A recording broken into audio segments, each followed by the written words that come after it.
I've seen this question more than any other question, and I wanted to take time to respond to it again.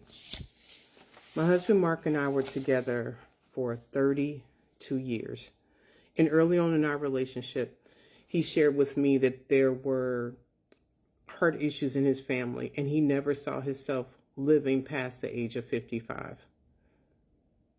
And I took him serious because he put a lot of things in place and a lot of planning because he believed that. And that is why I think we lived the best life that we could, while we traveled, while we had children, while we enjoyed the life that we were able to just experience.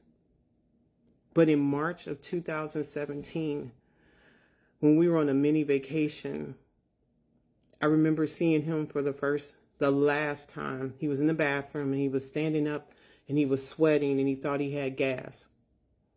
And I went over and sat on the bed in the hotel and I was talking to him.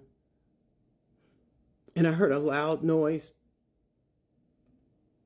And I went over and he was face down. And there was blood everywhere. And I didn't want to turn him over because if there's bones and stuff crushed, it can make it worse. He wouldn't respond. And I called downstairs to the front desk. And they called the EMTs and they came. We were on a military base. They tried to revive him.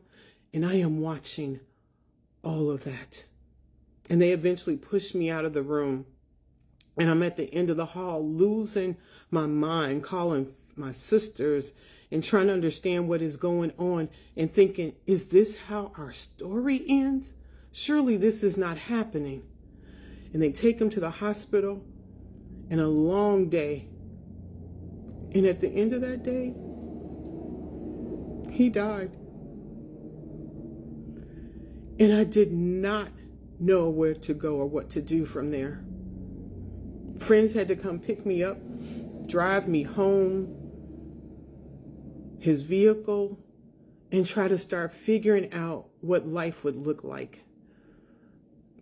Seeing a therapist, journaling, reading books on grief, talking to widows and widowers, and understanding how do you learn to keep living after that? How do you find joy in anything, a flower, waking up, just your existence? And I leaned in with everything I could think of to try to reclaim myself, my life, to function. That first year, I was floating on half a mind.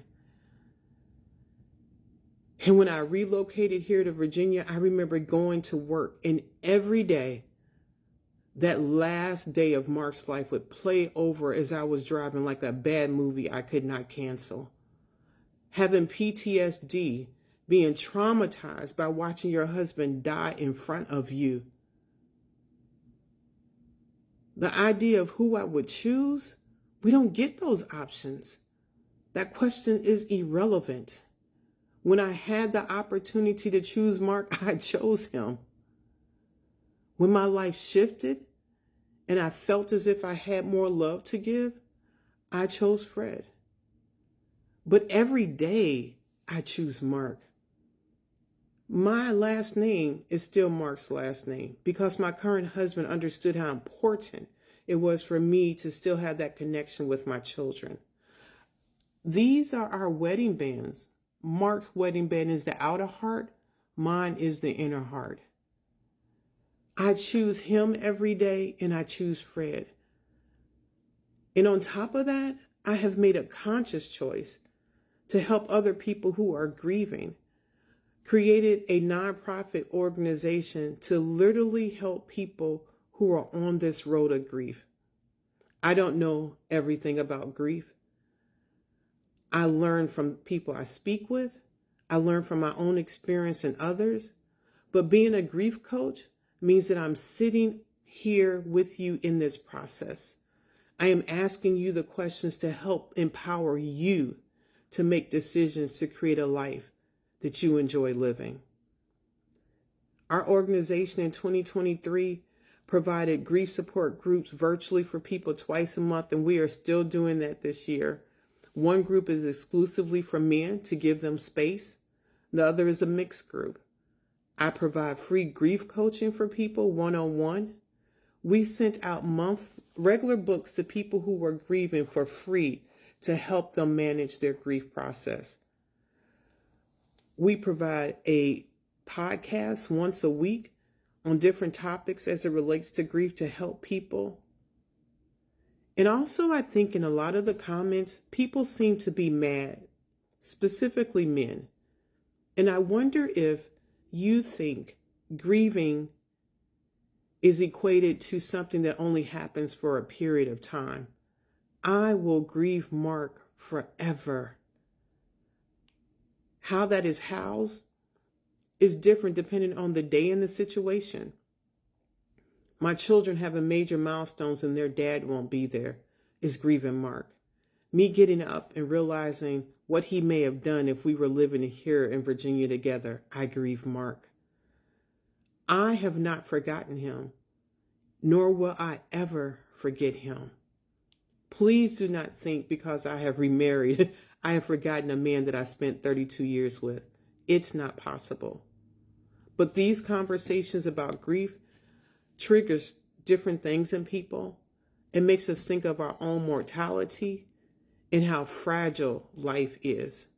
And I could go on with different things that Widowhood Real Talk with Tina has done with people.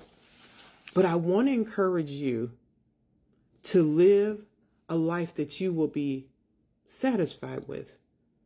Live a life that is full of giving you opportunities to help and encourage other people. Because when we all take our last breath, we want to have had a life that we were satisfied with. And that is what I am trying to do with what I've learned. Show up passionately, be in a place to support people and love them and encourage others. Because we literally are on this life journey together. Thank you for everyone that responded to the post. Thank you for the comments. And thank you for being who you are. Have a good day. Bye.